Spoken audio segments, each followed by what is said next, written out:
obviously don't get to see a ton of practice, but like the little bit we've seen, I feel like you're really vocal. You're really in charge. And I know, it used to be a different hierarchy, Jan, and more. I mean, you're kind of the veteran of the staff. Maybe you feel like you've got more of a voice, I guess, maybe.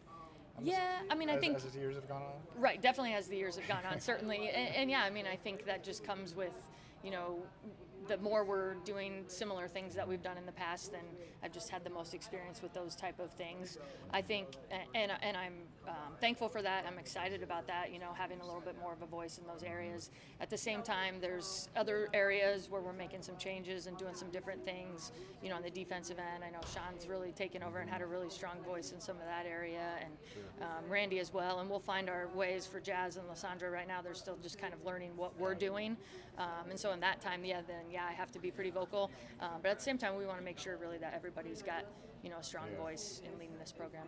Yeah, like I noticed you with Jasmine, for example. Like, are you kind of trying to bring her along type of thing? And then I see Lysandra with, I think with Sean maybe.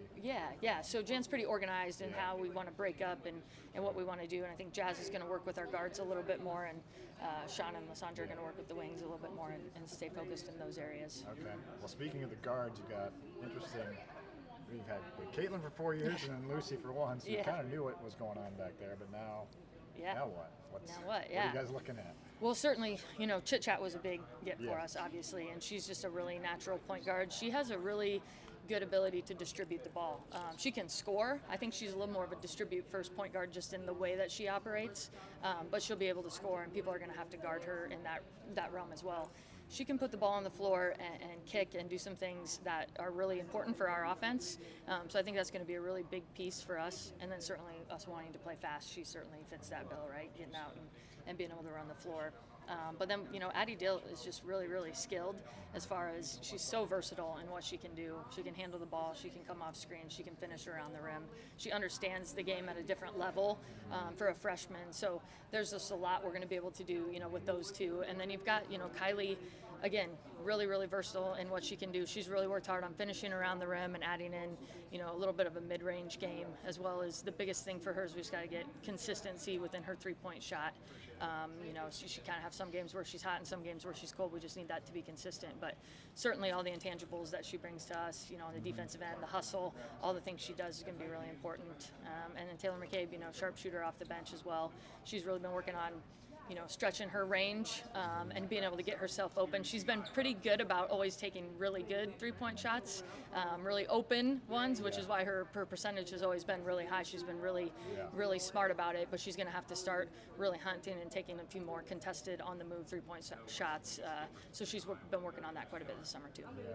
How do you coach that into a three-point shooter to kind of hunt their shot a little bit more? Yeah, we try to get some different things set up with defense, with the managers having to kind of have an obstacle and then, just really rushing her, and she's got to maybe put the ball down on the floor and still take the three, whatever it is, getting her uncomfortable and being able to, be as tight to her as we can and say, still got to go up, and you might miss 10 in a row, but we're still going to work on getting them up.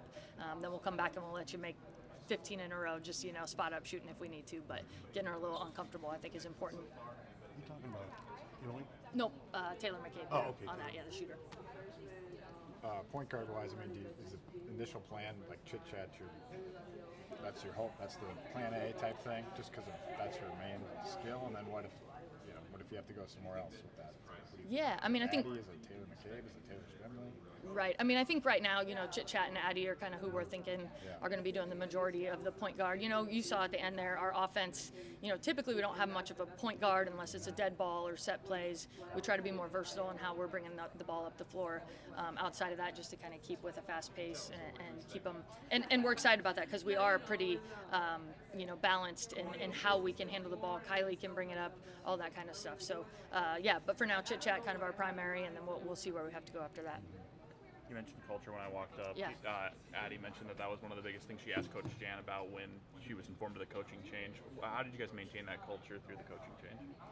Yeah, well, the big thing was, being able to have everybody return, and I know that that's something that Jan was very, very thankful for when the coaching change happened. We didn't have a bunch of people hit the transfer portal. I know she'll credit Beth Getz and Lisa for that, and Jan herself, certainly the type of person she is to keep all those women in our locker room was the biggest thing, right? Because when you have that continuity, and that's why it's so important for us not to have people hit the transfer portal, because your seniors, your juniors, they're the ones that are really setting the tone and holding the standard for who we want to be with this program.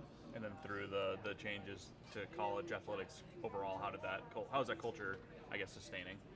Yeah, I mean, I think the one thing about the women on our team and certainly our staff is, and we've always been this way, they're people more than they're basketball players. They're athletes, but they're students, just as much. And so we want them to be really engaged in their academics. We want them to have a social life while they're here. We want them to be more than what they are on the court. And I think that really helps in this kind of new era because, they don't just want to go into the transfer portal and take the highest bid or whatever it is because they care about their teammates, they care about their coaches, they're engaged in their community, all those type of things. So that's what we're just continuing to stay focused on. We think that allows them the most success later in life to really, this time 18 to 22, really try to grow as a young woman as much as you are as a basketball player. How fun was it to be in the building for Lucy's career night the other day? It was pretty great. I'm not used to being a fan, and so that first three went in within the first 3 seconds, and I probably embarrassed my family that was sitting with me for a minute there because it was certainly all Minnesota crowd. I had my red shirt on, and I got up and got pretty loud there, but then she just kept rolling, and it was awesome.